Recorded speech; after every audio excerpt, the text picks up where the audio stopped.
Mark bought the lake cabin to escape the noise of the city, calm mornings, soft winds, and nothing but the sound of birds. But that peace shattered one Saturday when he arrived to find a massive white RV parked right in the middle of his lot. Lawn chairs, tables, and a grill were already set up. It looked like a full vacation camp. And sitting proudly beside it was none other than his notorious neighbor, Karen. She waved casually, sipping iced tea like she owned the place. Mark stepped out of his truck. "Karen, this is my property." She laughed. "Well, technically, it's within HOA territory.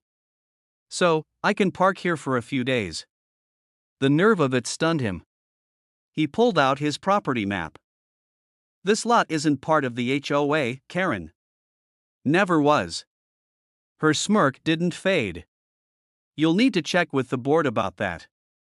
Promise, Mark thought it was a small misunderstanding. He had no idea this RV would become the start of a showdown that would shake the entire lakeside community. The next morning, Mark woke to loud music. Karen had invited half her friends, claiming it was lake weekend. Boats lined up near his dock, strangers walking across his yard. When he confronted her, she waved a piece of paper. "The HOA president says I can use shared spaces. That includes this area." Mark took the paper. It was unsigned, no letterhead, just a fake approval. He called the county office to confirm. "That land isn't HOA jurisdiction," the clerk said firmly. "You're the sole owner." When he returned, Karen was filming him on her phone. "You're harassing a resident," she sneered. "I'll report this." Mark took a deep breath. Years in construction had taught him patience. But this? This was personal. She had crossed into his peace, his space, and now twisted the law to play victim. Promise, he decided to collect evidence quietly. If Karen wanted a battle, he'd give her one by the book. Mark installed cameras along his driveway and near the dock.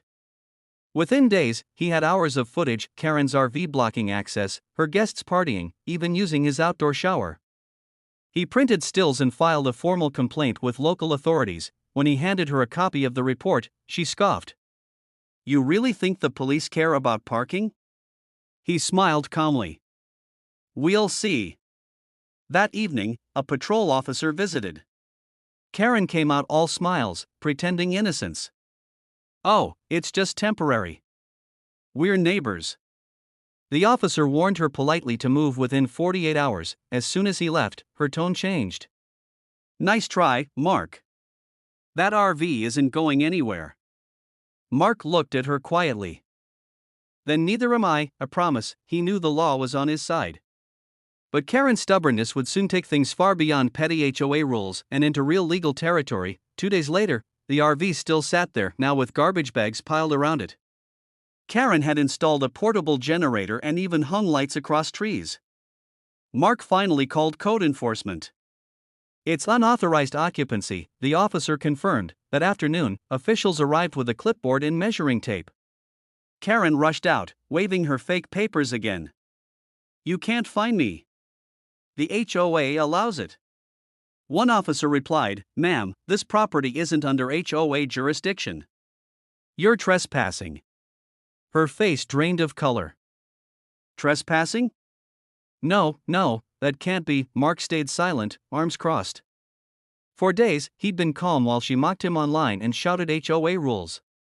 But now the truth was official: every inch of that RV, grill, and trash pile sat illegally on his land. Promise, the officers gave her 24 hours to remove everything. But instead of leaving quietly, Karen tried one last desperate move, one that would cost her more than she ever expected. When the deadline came, Karen refused to open her RV door.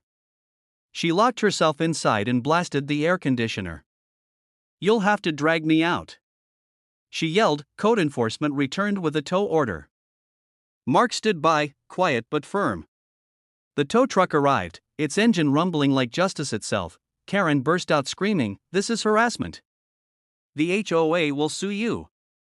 But no one listened. The officer read the order aloud, and the truck driver began hooking up her RV.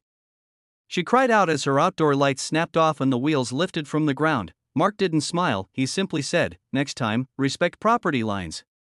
Promise, the story could have ended there. But what happened after the RV was gone would shock everyone, even Mark. 2 weeks later, Karen's fines arrived, thousands in code violations and towing costs.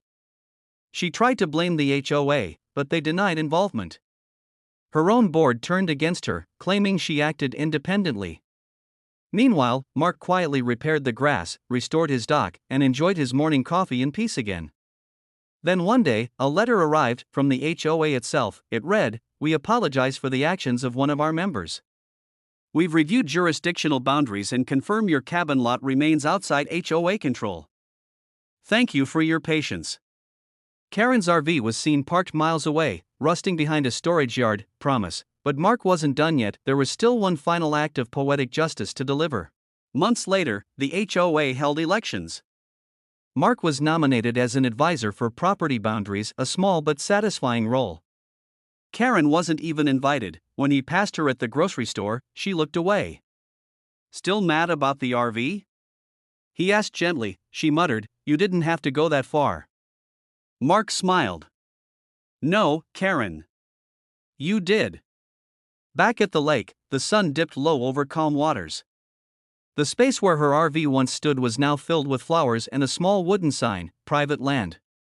Peace lies here."